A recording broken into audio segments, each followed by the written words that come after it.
YouTube, what's up? Welcome back to a fresh new video. You've requested it. I haven't gotten around to doing it until right now.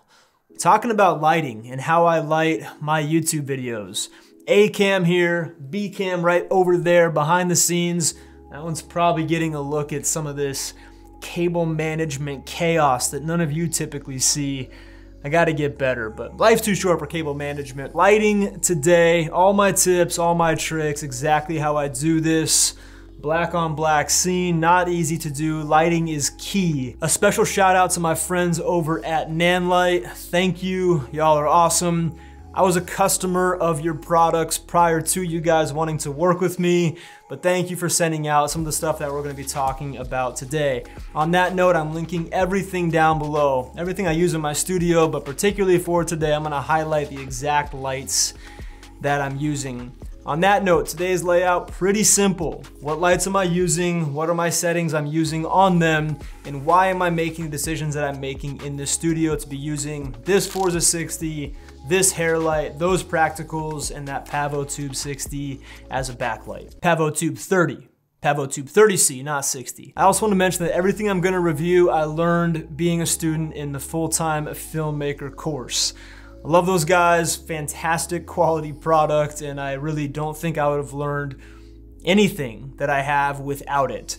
So along with full-time filmmaker, the lighting course in there is really good, and there's gonna be a lot of parallels what I talk about and what's in that course. I also cannot emphasize the importance of test shots enough. I got all my concepts from full-time filmmaker as well as some other YouTube videos about lighting, and then the importance of test shots.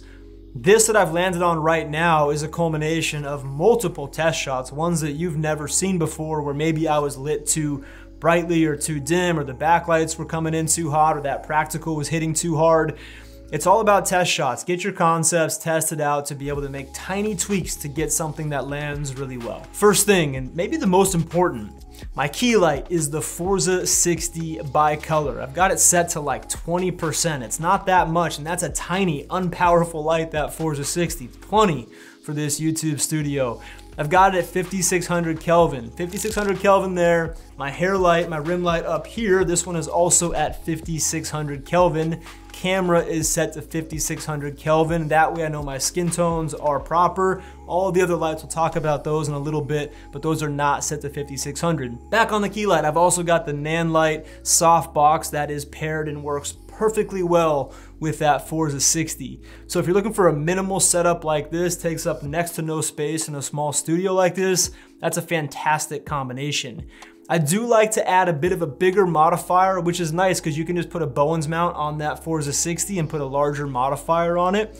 I do like a bigger modifier sometimes. Sometimes I run with this because it's so simple and small. And the larger modifier, as close to my face as possible with obviously not being in frame, is some of the best ways to get some nice flattering light. I've also got that 45 degrees to, in my case, the left of the camera and about a 45-degree angle coming down. I see that as some of the most flattering way to get a bit of the split lighting, a bit of the shadow coming off of my nose for that Rembrandt style lighting. But that might not be picking up as well because this backlight over here is kicking some light on the background, but it's also going to be getting some spillover on my face. If I were to kill that light though, if we just got rid of it, what we're gonna see is now this light, that fill went away over here, and there's a little bit more of that Rembrandt style split lighting, a bit of the shadow coming off my nose here, creating that nice triangle on my face. But that backlight is pretty important when it comes to lighting the background and not having my black hoodie get washed out in the back. I do wanna make a quick point here. Go watch my how I use zebras to expose my images because I still go by that principle when I'm getting the proper exposure for the subject. Nice thing about Nanlite is you can link every single one of these lights to their Nanlink remote. What's cool about that is, let me just jump over here to my key light, and I'm looking at my Atomos Ninja 5. I've got my zebras set to 70, which is what I want my skin to be exposed to. And I can literally just increase the exposure of my skin. This is coming in a little bit too hot. Or I can decrease it, small clicks until I get that exposure. We're getting close, get that exposure tuned into the point where those zebras just start to disappear off of my face, and I know I've got that set just right. And again, if all of that was over your head, please go watch, I can't link it again, but go watch that video about how I use zebras. It's gonna have all of that make a lot more sense in a lot more detail. Okay, so after we've talked about the key light and how that's set up, I think that one of the next most important pieces is having a good hair light. I'm just using one of those Nanlite mini pavos, just the little guys there. They go off lithium ion, but what I've actually done is I have a USB-C charge cable. I've got like a 15-footer that's giving that thing constant power. So I don't gotta worry about that, which is nice. In fact, I have all of those. I have 3 total in the shot. Well, not in the shot, but using for the shot. Hair light is one of those mini tubes. That one, the practical obviously is, and the other orange practical back there is also that same mini pavotube. And I've got all of them on constant power, so I don't have to worry about having them die in the middle of a shot, using those USB-C charge cables all linked to different outlets and going back to some of my cable management issues I have. Those are a large part of why that is. Okay, so back on the hair light, the importance of that, let me just jump over to my hair light real quick. If I were to kill that hair light, now that that's gone, what's gonna happen is that I'm gonna get washed out into the background versus when it's on. We can see that little bit of a pop. I think it's off of this shoulder. Let me kill that. Yeah, it's a little bit of a pop off of this shoulder, helping to separate me from the background. What it also does is it naturally is gonna light my hair. Hair light, light overhead, makes sense, right? And it's also gonna provide that little bit of a rim on my shoulders, which separates me off of the background. I like that, important piece, subtle, but does make a big difference. And again, I keep that set to the same Kelvin setting as my key light so I don't get any weird skin tones, because that is still hitting a large part of my skin. All right, we are cruising. One more point, it doesn't have anything to do, it kind of does, but with lighting, is I typically shoot at higher ISOs for this shot. Shooting this in S-Log3. You can check out my most recent S-Log3 video if you're a Sony shooter and want to dive deep into S-Log3. But the base ISO on that is 640, which is relatively high. But I like shooting at a higher ISO. 640 is not that high of an ISO. If I was in compared to like S-Cinetone or no picture profile, you can get that down to like 100 or 80. S-Log3's base is 640, and I like that because at those really low ISOs, what I found is my backdrop gets way too crushed in the blacks and we lose too much of it. So I like having a little bit of a higher ISO, not too much for introducing noise, but a higher ISO, and then bringing your lights a little bit lower, introducing some fake light into the scene. I found that balances out this heavily contrasted scene of me being super pale with a strong key light, and then if I was at a lower ISO, the background gets really washed out. So with your test shots, I encourage you with lighting, don't always try to get the ISO as low as possible and then use lighting to light the scene, though that is a good principle.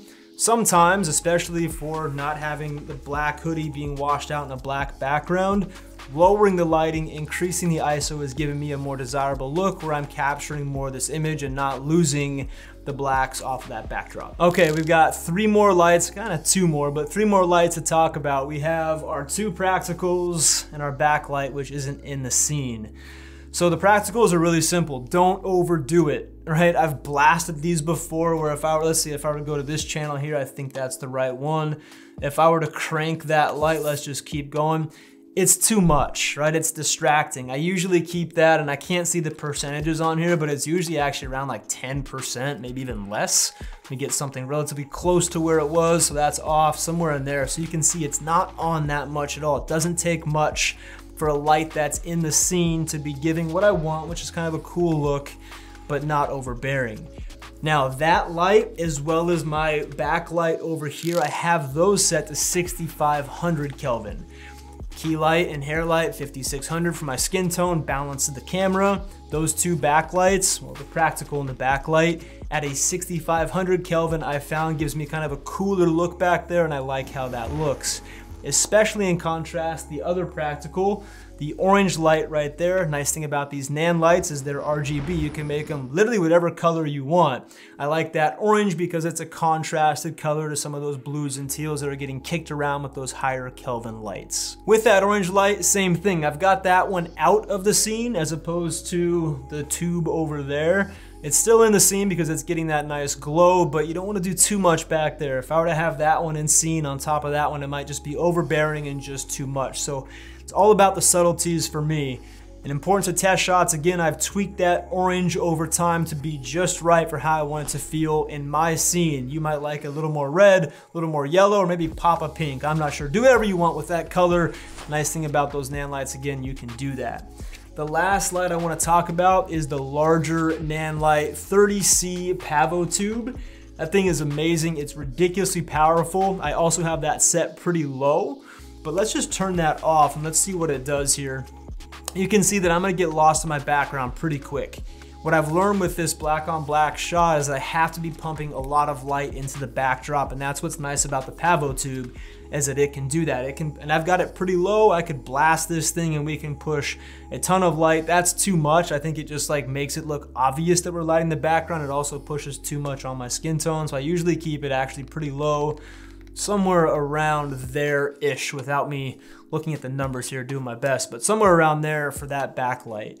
And that's just important, adds dimension to the scene, and we just looked at what it looked like without it. So one more thing I didn't mention where these pavotubes come in handy is for B-roll. You can move them around, do product shots, put them in the scene, take them out of the scene, but overall they provide a cool dimension for doing B-roll product style shots, and they're pretty portable as well. But hey, I know that was a lot, but that's gonna do it for me. My name is Sean de Wispelair. This channel is all about the skills behind the art of creativity, photography, videography, gear, reviews, tutorials.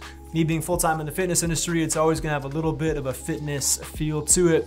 So if any of that is something that you're into, subscribe down below. Give this video a tap on the thumbs up to help me out telling the YouTube algorithm what's up. And hit me in the comments below if you have any questions at all about this lighting setup. Check out Nanlite with the links below. Get your videos looking right, and I'll see you in the next one. Take care. See ya.